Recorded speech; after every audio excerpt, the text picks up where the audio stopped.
Hello, all attendees. I'm Lauren Croys, Associate Professor in the History of Art and Faculty Director of the Hearst Museum of Anthropology. I'll be the host of our webinar today, which we're calling Cultural Objects and the Replication of Knowledge Virtually with the Hearst Museum. Although we might be connecting with you anywhere on Earth via Zoom, before we begin this event, we take a moment to recognize that UC Berkeley sits on the territory of Huchun, the ancestral and unceded land of the Chochenyo-speaking Ohlone people, the successors of the sovereign and historic Verona Band of Alameda County. This land was and continues to be of great importance to the Muwekma Ohlone tribe and other familial descendants of the Verona Band. We recognize that every member of the UC Berkeley community has benefited and continues to benefit from the use and occupation of this land since the institution's founding in 1868. At the Hearst, we're working to recognize and grapple with our own specific origins and role within the university. Even before we existed as a museum, our collections began with projects that participated in and were made possible by campaigns of genocide waged against Native California people. People whose ancestors whose descendants are still here alive with us today. As a museum, we want to offer an apology through the creation of new kinds of collaborative relationships in the present and in the future, which will affirm Indigenous sovereignty and hold ourselves accountable to the needs of American Indian and Indigenous people. We want to offer an apology by transforming the museum into a site for justice, inclusion, Indigenous knowledge production, and anti-racist action. So if you're joining us synchronously, you might know that today is June 11th, 2020. Yesterday was hashtag shutdown academia, a protest against anti-Black racism and police brutality. In and around Berkeley, we're also still in the midst of a shelter-in-place order to combat the spread of COVID-19. So lots of important things going on right now. I want to thank people who are still working hard to connect us as scholars on this platform, particularly Arts and Humanities Dean Tony Cascardi, as well as the organizers of today's event, Andrew Suskin, Kai Wynn, Miranda Schoburn in the College of Letters and Sciences Dean's Office, and also Katie Fleming from the Hearst Museum. Today, it's also my pleasure to introduce three panelists who will discuss their work, particularly their work with the Hearst Museum's important Egyptian and African collections. We'll talk about cultural objects as well as practices and strategies for researching, disseminating, and replicating knowledge about cultural objects during the COVID-19 era and maybe beyond. I'll introduce speakers now in the order that they'll speak, and then we can move directly from one speaker to the next. You can ask your questions in the Q&A feature, which you should see if you scroll to the bottom of your screen.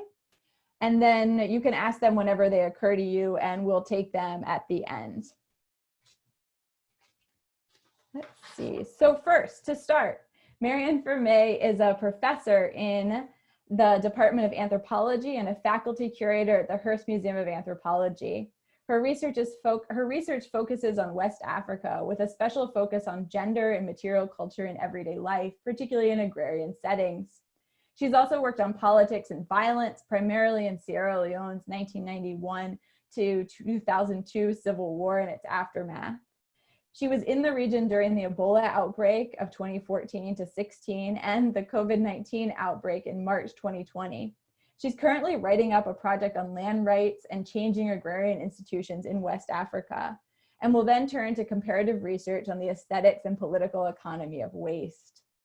Next, we'll have Rita Lucarelli, who's an associate professor in the Near Eastern Studies Department and faculty curator in Egyptology at the Hearst Museum of Anthropology. Deeply involved in digital humanities, she's worked on projects aiming at realizing 3D models of ancient Egyptian coffins, the Book of the Dead in 3D.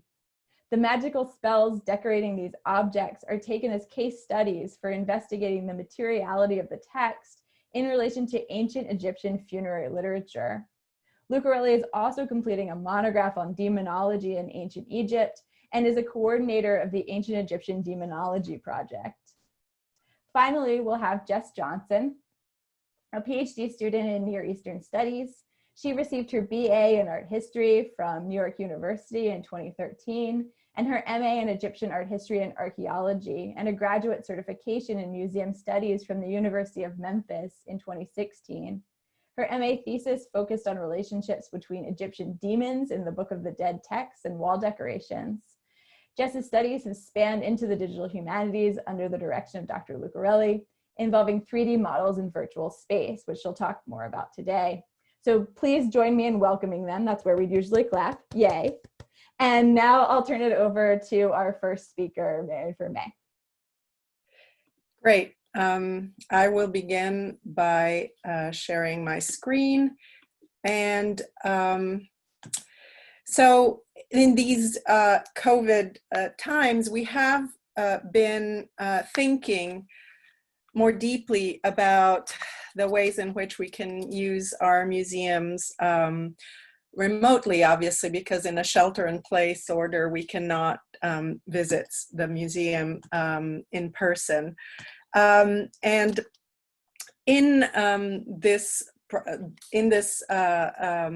remote access is not something that began just with COVID. It's something that began a long time ago for different reasons, but we have had an unexpected advantage by having these collections already digitized in this moment, because there are all kinds of additional information that we can get from sorry, I'm a bit of a klutz here. Additional information we can get from about objects when we access them through portals of the museum. One of the things we can discover more about is information about accession.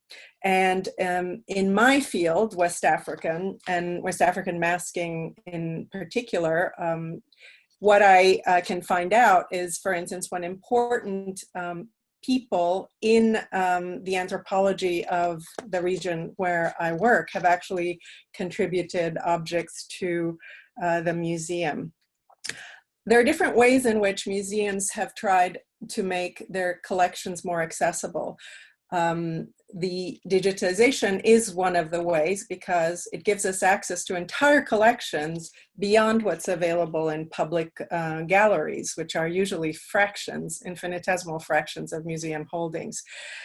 The Musée du Quai de Branly in Paris did something architecturally interesting to convey the same thing. It constructed its elevator banks surrounded by glass walls, where you can actually see stored objects, as you can see here, by category, all around the elevator atrium. So you get a sense of the contrast between what's on display out in the halls and what is actually stored behind the scenes. And they're usually darkened, so it's even harder to see these objects. The additional value of learning, of having digitally accessible, not just the images of the objects, but information about them, is that the conversation and understanding of our collections can actually benefit from the global audience that cannot physically come to visit the museum, but can access it remotely. So for instance, for me, since I work in Africa, many African scholars cannot afford to travel to visit us in person, but I receive often emails from them about either the information about objects, where they correct what we write about objects, or further queries about them. So the region where I work in West Africa is called the Upper Guinea Coast, and culturally and historically is united, even though linguistically we're talking about very different and small, often, ethnic groups. And it's characterized by institutions that are actually regional, so cross-cultural, cross-linguistic. Among these institutions are the Women's Sande Society and the Men's Poro Society, which are secret societies, but all adult women by definition belong to the Sande, and all adult men belong to the Poro. They're well known in the literature for spectacular masks and masquerades. So the Sui is the helmet mask, which is worn on over the entire head of the Sande Society. Whereas the Gobwe, if we have time, I'll show you later, is associated with the Men's Poro Society. So when we see them digitally like this, we can pan in and see close-ups, the details of the metal inlays here. The scarification replication, women make beautiful patterns of scars, sometimes on their faces, and you see it here replicated on the mask, which also serves as a ventilation and entrance for air for the wearer of the mask. And these are worn in tropical, very warm weather and are very taxing to wear. They portray ideals of feminine beauty. And here you see semi-closed, downcast eyes, closed mouth, very smooth, shiny wood surface, which in real life, women also privilege, they produce cosmetic oils and like to have very shiny, oily skin. It's supposed to be a sign of beauty as well as health. Elaborate hairdos in real life and in these masks as well. Very finely braided hair, often augmented with other materials to increase the volumes of the hair. Fat rings around the neck, which are also a sign of wealth. In societies that live at the verge of subsistence, being overweight is a sign of wealth and high status. Now, the ability to zoom in on these objects in our collections allows us also to see that this mask was never intended for wearing, for instance, because if it had been made to be worn, it would have a series of holes around the base where the costume, which you will be seeing soon in a short video I'll show you, where the costume is attached to the actual mask. So we're able to see matters of detail which are not always visible in museum settings where these things are quite distant from it. Another resource, of course, digital resource for us today is the internet more generally, and you'll find a variety of YouTube videos on these societies and the masks that go with them. So I'll show you a short segment, and look out for the ways in which the mask is only one piece of a much more complex costume, and itself is covered with other elements. And so the difference between the mask as a static object in a museum and the masquerade as a whole, when you see it in action during rituals or ceremonies.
I think that's sufficient.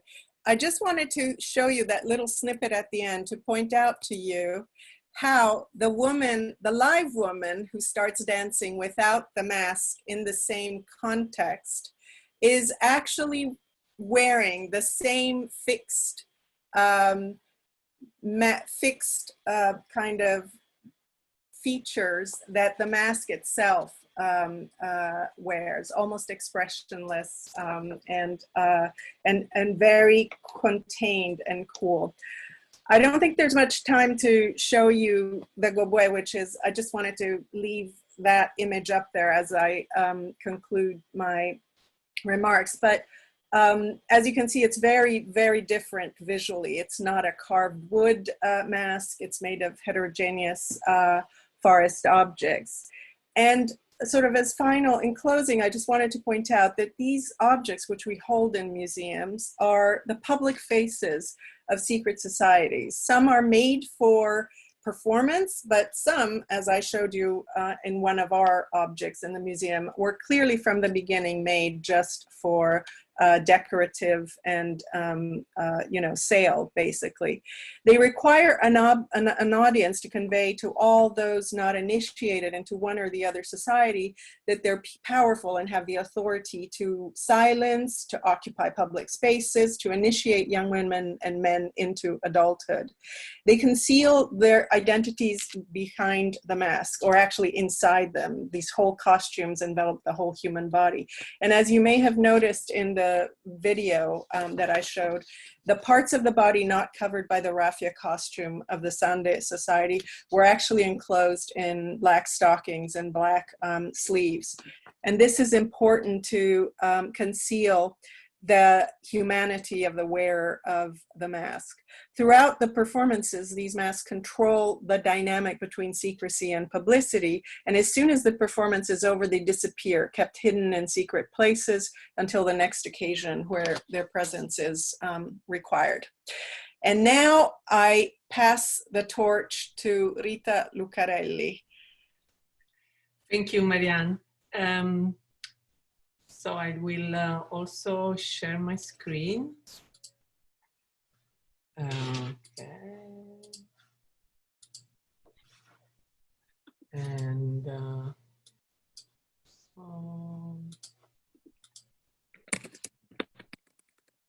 let's see if I, okay, so this should be right for you to see my screen. Okay, so I'm very happy to be here today talking about replication of knowledge. Is something I really enjoy because it's something I do digitally, virtually, also in time of COVID-19. And so I'm really happy that right now my work can be very useful. That is a work in digitizing.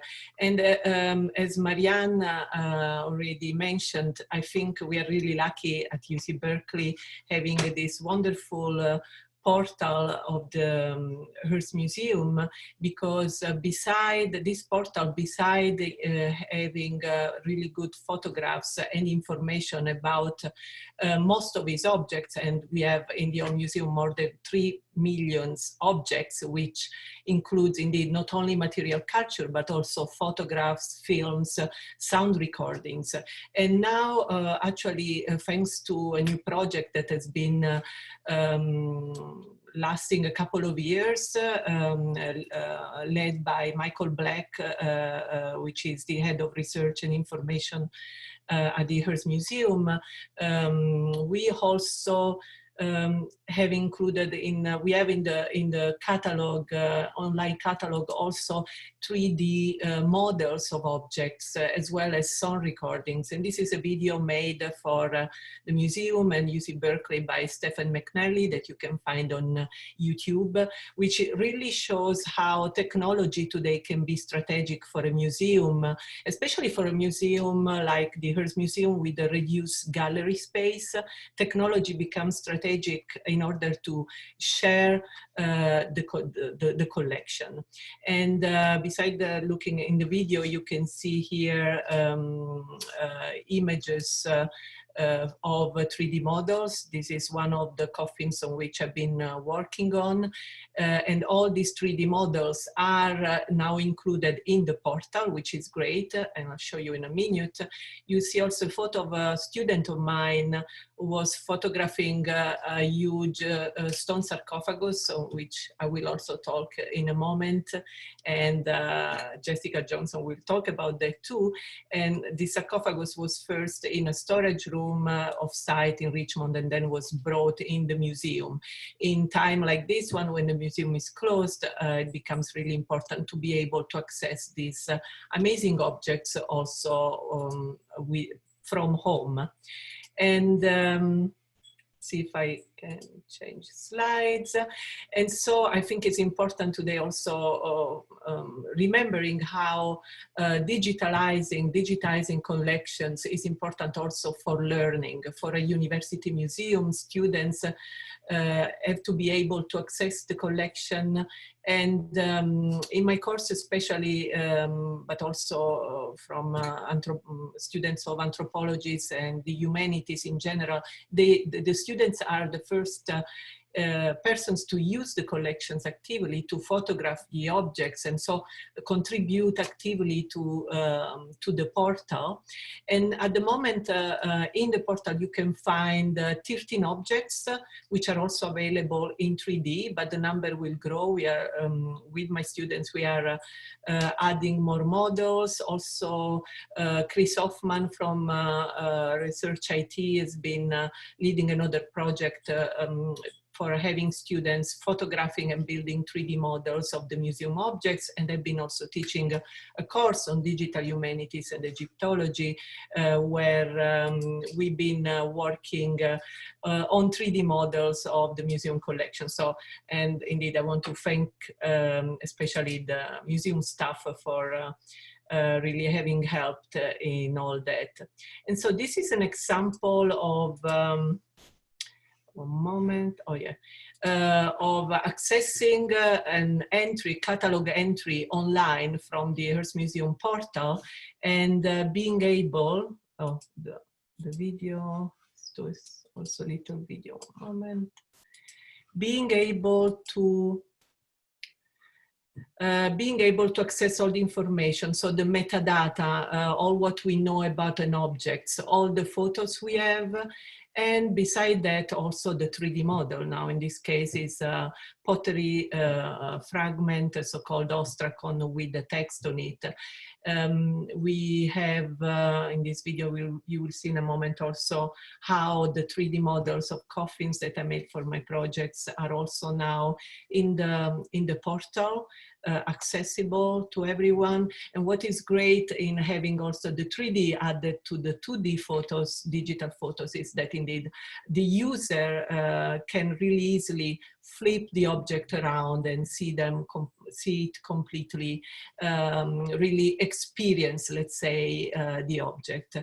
And indeed, I focus on coffins because, well, I'm an expert. My specialty is funerary religion, but we've been also doing other kind of objects. And here you can see one of my students, Sam, who has been making a 3D model of a so-called Horus Chippus, a sort of magical healing little statues. Those statues were used in times of plague and illness by pouring water on it and then drinking that magical water to cure him from the illness.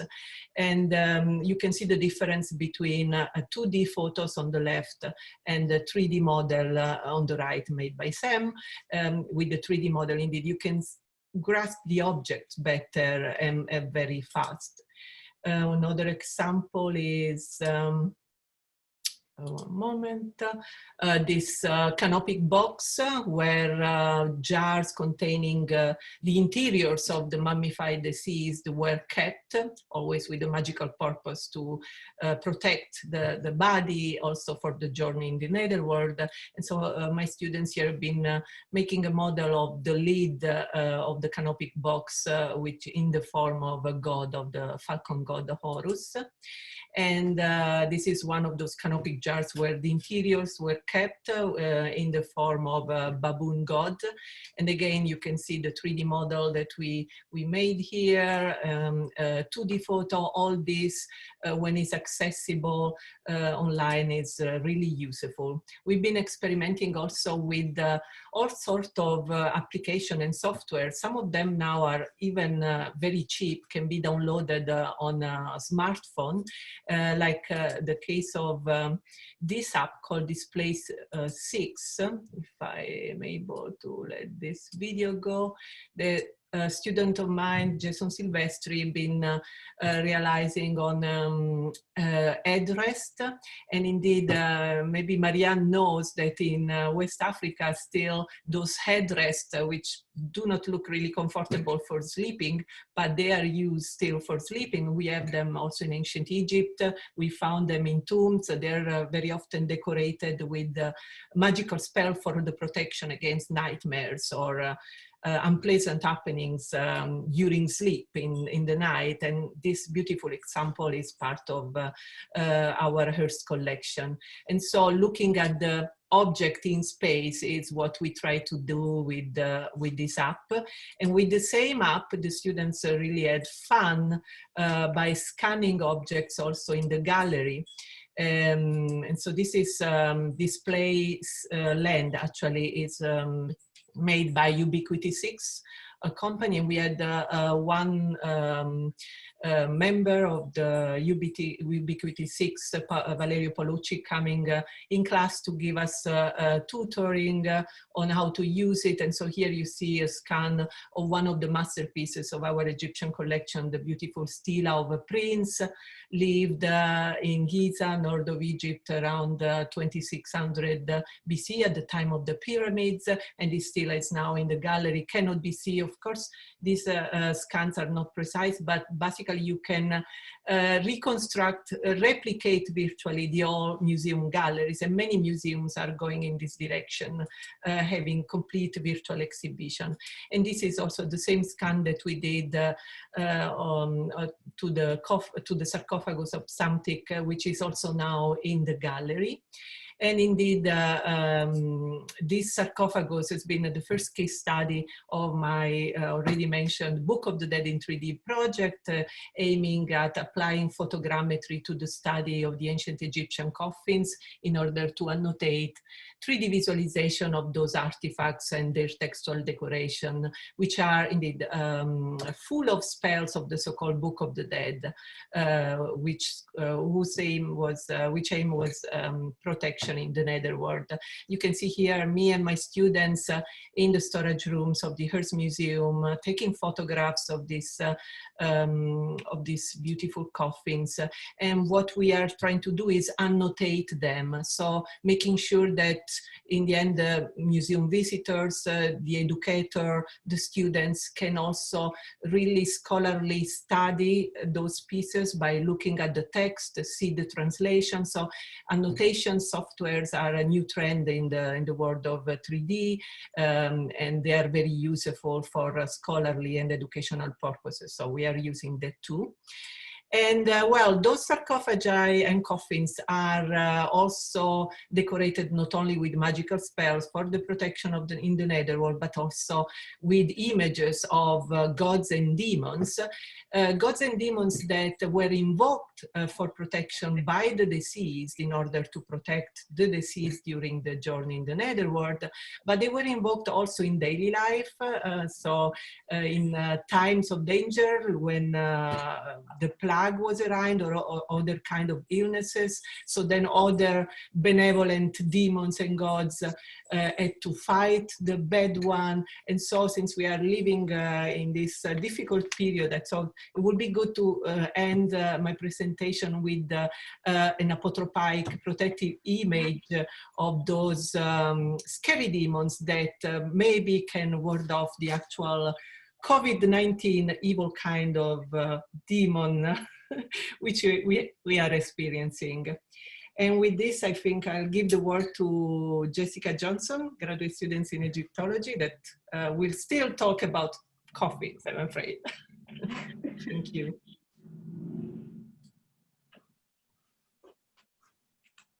Okay, I'll wait until my screen is shared. Okay, so hello everyone, thank you for having me. So I think up until this point, we've been discussing really how the public can search out access to collections digitally.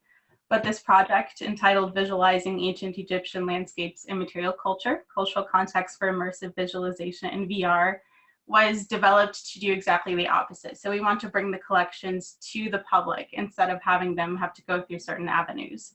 So it was directed by Dr. Lucarelli, Dr. Sullivan, and Dr. Hoffman, who are all part of UC Berkeley and UC Santa Cruz, as well as a team of students from the same universities.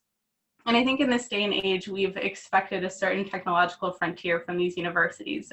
For instance, Blockly was created just recently, where we didn't have a graduation, so we created one. And this project is definitely on that frontier as well, where we're exploring the link between museums and teaching, finding some unexpected positives amidst COVID-19, and also taking the experience and the resources to the public.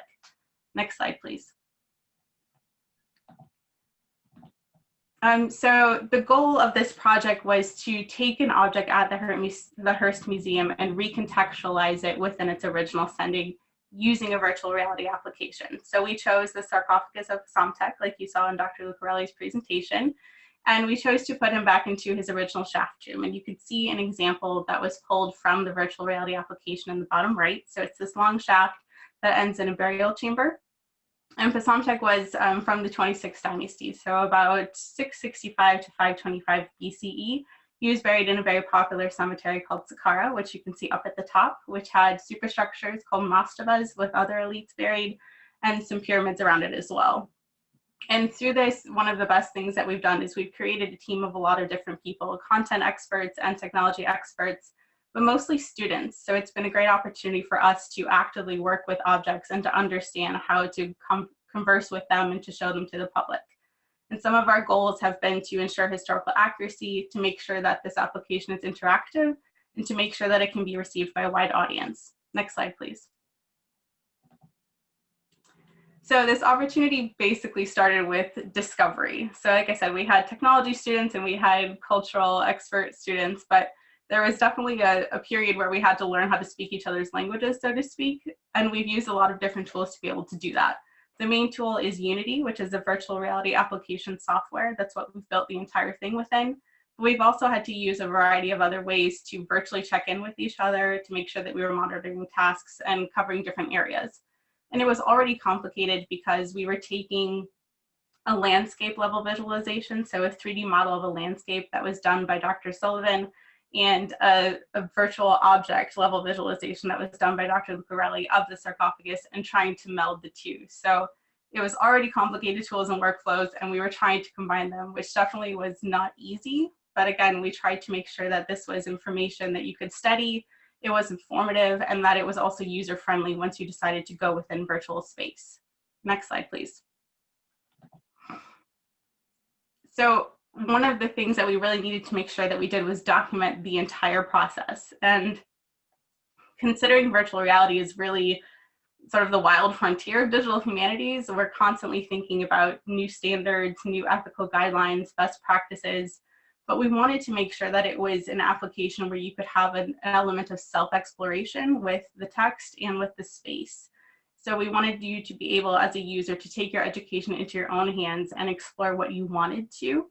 And we're at this point where we can use it usually within an academic setting, which is really exciting that we can get that feedback and try and figure out what is the process that we need to document further, how can we allow other people to potentially do this in the future, and how can we use this as a tool to get students who are using it to be prepared for the workspace. Next slide, please. So my role was mostly in the beginning to ensure historical accuracy. Like Dr. Lucarelli said, I'm one of her students who studies Egyptology at UC Berkeley. So it was a lot of back and forth. I'd already had a little bit of a background in museum studies, so this was a fantastic opportunity, which I would like to thank Dr. Lucarelli for, to be able to understand the objects and have that cultural knowledge, but also figure out how to make them accessible to a wider audience. And in doing that, I found that one of our biggest obstacles was just the user experience. So most people have never been inside of a VR headset, so they didn't really know what to do. So I found myself writing instructions and trying to encourage people to explore the full extent of the application, and also considering things like motion sickness and visual distortion, and things that usually don't think about when people are going to digital portals to find collections, instead of like our project where we're taking it to the other people. But one of the best parts was encouraging people to explore the full extent. So teaching them that you could bend down and you could crawl around and you could get really up close and intimate with the things that we were trying to show in the application. Next slide, please. As far as research and disseminating and replicating goes, we've used every tool in the book. We've used the original publications from the 1900s all the way up until YouTube tutorials and late night Skype conversations to figure out what to do. Because again, we were trying to bridge this macro and micro scale of all of these different scholarly tools and use them for one cohesive user interaction. So it's become an excellent academic tool in that we can take this object from the collection at the Hearst Museum and put it within its original context. But it's also a scholarly tool because you can simultaneously study the text. And you can see the video up close, is where you can really get intimate with where it is placed on the sarcophagus, what it's saying, and the translation, which is fantastic. So we're trying to increase the historical context, increase the ability for interaction and the educational capacity, and hopefully achieve accessibility in its highest form. One of the issues that we've slightly run into is that at this point in time, virtual reality relies on a few different tools. So you need a computer, you need a VR headset, and you need a physical space to move around. But we're currently working on recording and different ways of dissemination to hopefully get it to a wider audience. Next slide, please. So amidst all of this, COVID-19 hit, but it's actually been a really opportune time for us as a majorly digital and virtual product, because COVID-19 has created this virtual space for us to be an instrument for learning, especially since, like has already been stated, we don't actually have physical access to the museums or the collections. So this project has created a physical, a visual, and an intellectual platform that's really increasingly relevant in today's world and is one of the top ways that we can access the collections at this point. But we also wanted to use it as a case study to try and encourage more people to use this idea of recontextualizing objects. Most people now are using virtual reality just to make exhibits that you can step inside, which is of course super important. But we want to use this opportunity to set a new standard where you can increase the depth of the understanding for the user by putting them within that context so they can experience it. And also use the opportunity of COVID-19 to bridge that gap and fit into the new normal of learning and the new normal of education and exploration and teaching. I know as a grad student, I've been traveling and relocating to be with family, so it's been hard to do my academic work within this new environment, but this project has been a godsend because it's fully virtual and I can expose people to it and share my passion for Egyptology and what we're doing at Berkeley. So it's been a wonderful opportunity. Thank you.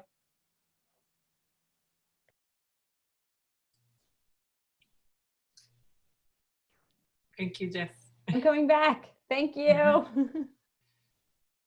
Thank you all so much for your exciting talks. I'm so happy for the connections that you made between digitizing as a process and also the real production of art and also ideas that this series is meant to focus on. These talks, I'll say, made me really miss the museum, like seeing the spaces of the museum inside. I wasn't expecting to be like, oh, but I was. But also, I'm so grateful for the portal. They also made me realize how valuable that work has been, and all the staff, all the work that staff and faculty and students have done over the years to really make that portal a robust place to find information, particularly as Rita called out Michael Black and his work on the portal. I also was really impressed by the way that you thought about the way new methods of looking, like new methods of digitization, new methods of virtual reality, even thinking about objects and still objects in relationship to video, these new methods might make possible new kinds of discoveries, new kinds of research, and also really importantly, new kinds of pedagogies too. So we've had a few questions come in over the chat, and maybe I can pull some of them into some questions that I have too. So first, so Zoe Silverman asked a question, I think sort of to Marianne. She was curious about the interactions that we've had with members of source communities who might correct the metadata on the online portal. And I also wanted to ask a question that I noticed in your first slide, thinking about the culture or the time period. It says like Sunday society, then in big black brackets, not a culture. So trying to think through the ways that if we build a database and things that we're trying to describe don't quite fit into the categories that we're given, how do you think about ways that we move in that space, or how can we think that through? Thanks for bringing that up, Lauren, because I did actually have a conversation way back when about that particular statement, and it was explained to me that it's to clarify that that word does not belong to an ethnic or linguistic group, that it is, I work with Mende speakers, who are one of the largest language groups in Sierra Leone, and they are also in Liberia. So everything that I said can be applied to Liberia as much as Sierra Leone. So that's a shorthand in the accession information that tells people this is not the name of the group, of the ethnic group or something. It's the name of a specific society subgroup within that ethnic group. Your other question, the question from Zoe about how to maintain evidence of these scholarly dialogues, I think was very productive, and we should have a conversation about this, because when this has happened, and it doesn't happen very often, but I've sort of forwarded the information to the museum staff, and I've not followed it up, but it would be interesting, I think, to develop a notation system that actually attributes the comments, dates them, etc., so that this archive is visible to whoever visits the portal. I think that's an excellent suggestion, actually. I'll follow up on that on my, on the items that I've had conversations via email about. Yeah, it's extremely interesting, because I think we think of a database as giving us like, this is the answer, but we have so much historical information that also some of the categories don't quite match what we know is true about the objects today, but trying to keep track of also how we understood them in the past, so that it becomes both, I would say, something that's useful to study in the present to tell you what the object is, but also something that leaves its historiographic traces, is something that we have as a database, that thinking through ways that you can use the software to then also annotate who's suggested what is an interesting challenge. If I could just finish, actually, sorry, Rita. With Sande, that's especially useful because in the scholarly literature, sometimes it's referred to as Bondo, which is also true in the regions where these are two interchangeable names for this society. So sometimes they're attributed to one or the other, and they're actually the same thing. So that should be added as a piece of information. Mm-hmm. Yeah, I just wanted to add that shortly that a big issue when you do this digital database today and you use also older information is that anyway you have to check all the terminology you're using. For instance, in my case, we don't use anymore the term mommy or mommy case. So now it's a coffin. So there are some ethics behind also the terms you use, and sometimes some just not correct way to call indeed a culture or a society or the name of the change because of the new studies. So it's important always to update those database all the time. Yeah, and I like the question that Brian asked too about whether we could have some sort of open annotation to think about how external experts might promote interactive scholarship. And I think that really dovetails with some of the things that Jess said about the way that thinking about digital or thinking about new methodologies, whether they're digital, virtual reality, or other ways of interacting, might also prompt us to think about expertise in new ways. I don't know if you wanted to talk any more about that, Jess, like the way that you've worked with students or opened new ways of kind of understanding what might constitute an expert. Yeah, I think definitely at this point, if there's anything I've learned, it's that everyone is an expert and everyone is a learner at the same time, in trying to figure out what is happening. One instance is I had a student who was working, who had asked me sort of the ideas behind Egyptian religion and the concept of the soul. And he thought that it would be a good idea to put a soul in a chamber that was below ground or to put a window in a chamber that was below ground so that the soul could fly in and out. And I was like, it doesn't really work like that. But it was his interpretation that really made me think that maybe we need to be more concrete about the things that we're sharing and make sure that we're as sure as we can be before we put it out there. And at this point, we're doing a lot of market research, so surveys and a lot of questions back and forth to make sure that what we're putting out there is user-friendly and it's understood to the best of its ability.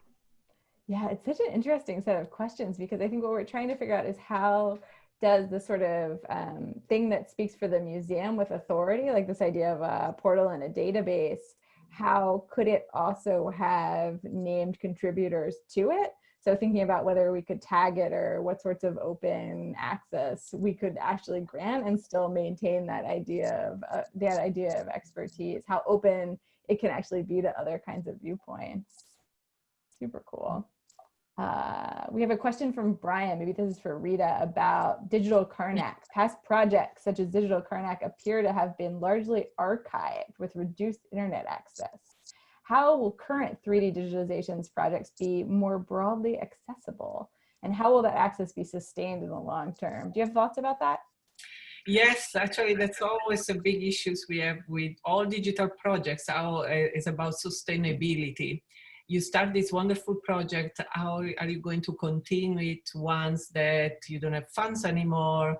And so this is what happened with Digital Karnak, which from UCLA, that at a certain point just was over. And so if you go on the website, it's archived now.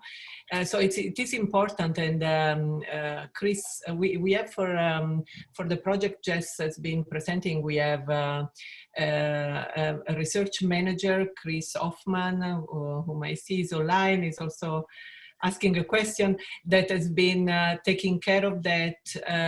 So how to make sure that all your data are accessible and can continue to be used past the project. It's really, there are strategies. The most important thing is make sure that you still have funds for keep hiring people to work on it. It's like, indeed, directing a museum, you still need some money to do that. And so it's the same with those digital projects in which if you don't have staff that take care of the data, it will just die. So it's something we have to face and work on. And then make sure that it's shareable, indeed, that all this material can be easily accessible online at no cost. That would be the idea.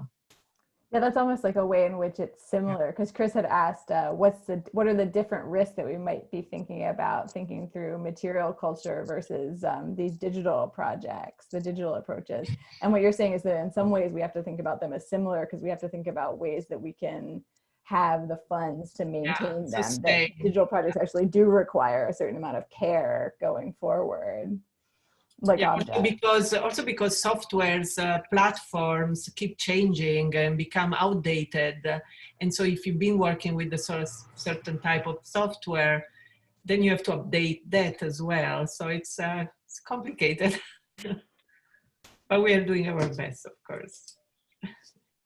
Mariane, did you raise your hand? Oh, you have to unmute yourself. I'll unmute you. Mariane, you have to unmute yourself. Oh. Sorry. Oh, there you go. No. Yeah, thank you. I wanted to take a stab at answering Christopher's two questions, actually. Having been present, at conversations that had started on this campus maybe 2 decades ago among all the directors of the museums, and at the time, it was the Museum of Invertebrate Zoology, or Vertebrate Zoology, I think, that was very anxious to go entirely digital and to close access to its collections to the public, if I recall correctly. And the concerns there were curatorial. So preservation of objects could be done much more easily if the objects were kept somewhere away from public access. So that was one of the factors that moved some of the museum to digitize things. I was also thinking, wearing my hat of as member of the editorial collective of a journal that's now organizing a debate around the French dialogues between President Macron and various Francophone African scholars over the repatriation of African objects to African museums, which of course here in the United States we know much more intimately through a very different set of conversations around NAGPRA, is the possibility that through a digital medium, we actually can hold on to objects that we no longer physically have, right? I mean, to some extent. Or are more attentive to cultural prohibitions about exhibiting objects in certain forms, in the real, for instance, and only showing them in some mediated form. Although I should point out that with masks, that even in these traditions of secret societies, the masks always are meant to appear in public settings. They're stored in secret, but when they appear, they do perform this outing of the secret function in performance. Yeah, do you think more about that relationship between the secrecy in relationship to the web? Like, is the appearance part of a ceremonial function? Or I've been thinking a lot about like the right to opacity, and like that one might not necessarily need to share all kinds of information, which as an academic is like, oh God, how could that be? But at the same time, it is a cultural right. So trying to think that through in the digital space. Do you have thoughts on that? In the digital space, I haven't really thought about it. Again, the Musée du Quai Branly had a really interesting solution to the Boliu, which was this very, very powerful kind of power objects among the Bamana of Mali. And they have a spectacular example of it. And the way it is displayed, or not displayed as it were, in the museum is it's in a separate alcove, sort of behind a curtain almost. So you have to kind of enter into a secreted place. It is not visible in the general Africa sculpture wood carving gallery. So there are ways in which it has been done in actual museums. It's an interesting question on how one might do that digitally, one that I must confess I haven't really thought about. Yeah, I mean, it could be put us back to virtual reality or something. I want to make sure that we answer this question because it seems important. Matt wants to know, Rita, is there a better word that we use than mummy? What are we using in scholarly publications now? Well, we use mummified body or deceased body as a respect to the human remains, indeed. And there is a big debate right now going on about also exposing human remains also for ancient bodies, like the Egyptians one, since mummies have been what has been attracting museum visitors since the time of Victorian London, when they were enrolling mummies. So we try not to use the word mummy anymore, but the deceased, mummified body. So we focus on that. I wasn't expecting that our thing about digitizing was going to go there, but I'm happy to have learned that. Because also in many databases, you still have the catalog entry as mummy, mummy case. and now they're changing all that. You Yeah, not I think find trying it to as figure the out- search word anymore, basically. Yeah, such a good answer, because trying to figure out how much we update and how much we also then use terminology that someone might be looking for, but is not the appropriate terminology at the moment, trying to figure out what kinds of things people are searching for, what kinds of information people would like to find. And if I may, anyway, before we finish, I also wanted to thank Digital Humanities in Berkeley and Dean Cascardi for supporting those digital projects a lot with the seed grants, which I benefit personally. So it's great to, I think, for us to be part of UC Berkeley, since the Digital Humanities department is very active and really ready to support us humanists a lot of time with not much experience in the digital. So this has been really great. Yeah, I'll echo your thanks, because I think that part of what Jess described too is the way in which we can speak maybe across what we think of as our disciplinary cultures, that we think about people who have specific disciplinary knowledge and then people who have technical knowledge, and how to bridge those and speak across those is so important, and so important for our students to learn too. Yes, Other final comments? This hour went very quickly. it did. All right, well, I will just thank you all again, and I'll thank the people who made all this work possible, which is the staff at the Hearst Museum, the many students that have worked on these collections and on the portal, and also you all for being here and talking to us today. Yes, and thank you, Lauren, for organizing. Thank you, Lauren. Thank you. Katie. Thank you very much. And Jess and Rita, it was great. Yes, I learned a lot, really. Yeah, thank you. Me too. All right, well, enjoy the rest of your evenings. Bye. Thank you. Bye, have a nice evening.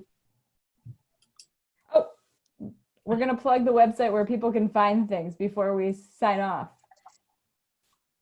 Oh, okay. What are we plugging? Katie told me to plug something. We're plugging the portal. Katie, unmute yourself. Tell us what to plug while we're still recording. Just that people can find some of the resources that have been shared during this talk at 3dcoffins.berkeley.edu and at Hearst Museum, or at portal.hearstmuseum.berkeley.edu, or by Googling any of those things. Wonderful. Thank you. Bye. Bye, thank you.